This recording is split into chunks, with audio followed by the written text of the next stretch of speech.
প্রতিটা মানুষের লাইফে চাহিদার কোনো শেষ নেই, আর এই চাহিদার কারণেই কিছু মানুষ সুখী এবং কিছু মানুষ দুঃখী। আর এই কথাটি কেন বললাম সেটা ভিডিও দেখলেই বুঝতে পারবেন। যাই হোক, সবাইকে আসসালামু আলাইকুম। আজকে আমরা দুজনে পাবনা যাচ্ছি কিছু কেনাকাটা করার জন্য, কারণ এর আগে বুশরাকে কখনোই পাবনাতে নিয়ে যাওয়া হয়নি। যেহেতু তার সঙ্গে আমার এর আগে কখনো পাবনা শহরে যাওয়া হয়নি, তাই ভাবলাম এই সুযোগেই তার সঙ্গে চলে যাই। একটা ফাঁকা গাড়ির মধ্যে দুজনে গল্প করতে করতে একসঙ্গে চলে আসলাম পাবনা শহরে। গাড়ি থেকে নেমেই আগে কিছু টাকা তুলে নিলাম, কারণ যেহেতু কেনাকাটা করতে আসছি তাহলে টাকা কম বেশি লাগতেই পারে। টাকা ওঠানো শেষে হাঁটতে হাঁটতে দুজনে গেলাম আগে শপিং মলে। আর এবারই তো আসল খেলা শুরু। যেহেতু বুশরা এর আগে কখনো পাবনাতে আসে নাই, তাই আগে ওকে একটু পাবনা শহরের দোকানপাট মার্কেট ঘুরিয়ে ঘুরিয়ে দেখাইলাম। শুধু তো দেখাইলেই হয় না, দেখাইতে গেলে মানি ব্যাগও ফাঁকা হয়ে যায়।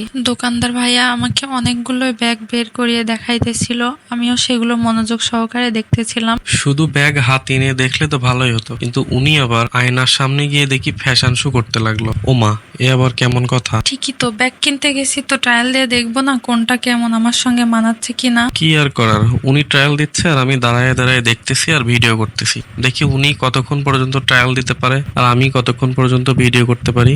অবশেষে ব্যাগ দেখাদেখির পালা শেষ হলো আমাদের। কেনাকাটা করার জন্য ঘুরতে ঘুরতে একেবারে গলাটা পুরোই শুকিয়ে গিয়েছিল। বাইরে এসে লেবুর শরবতের সঙ্গে দেখা হলো। পরে ভাবলাম শরবত যেহেতু দেখেই ফেলেছি তাহলে তো খেতেই হয়। এই গরমের মধ্যে লেবুর ঠান্ডা শরবত খেতে কারই না ভালো লাগে। তারপরে শরবতও খেয়ে নিলাম দুইজনে মিলে। কিন্তু এই শরবত খাইয়ে যে আমাকে এভাবে মানি ব্যাগ ফাঁকা করে দিবে এটা বুঝতে পারি নাই, কারণ সে এখন আবার থ্রি পিসের দোকানে ঢুকে পড়েছে।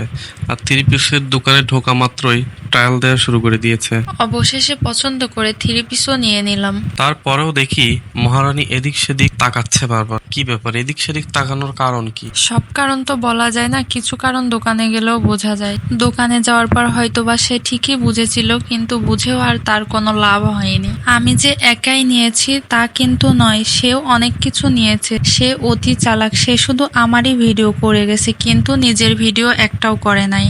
তারপরে 99 মার্কেটে আসলাম, সেখানে ভাবলাম হয়তোবা সবকিছুই 99 টাকাতে পাওয়া যাবে। হয়তোবা আমার এই ধারণাটা করাই ভুল ছিল।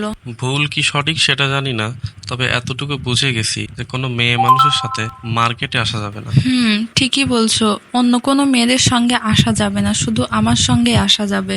যাই হোক, কেনাকাটা শেষ করে তাকে তার পছন্দের বিরিয়ানি খাওয়াইতে নিয়ে গেলাম নান্না বিরিয়ানি হাউজে। তার আবার মোরগ পোলাও অনেক বেশি ফেভারিট। যেহেতু সন্ধ্যা হয়ে গেছে তাই আমরা তাড়াতাড়ি বিরিয়ানিটা খেয়ে বাসার দিকে রওনা দিলাম।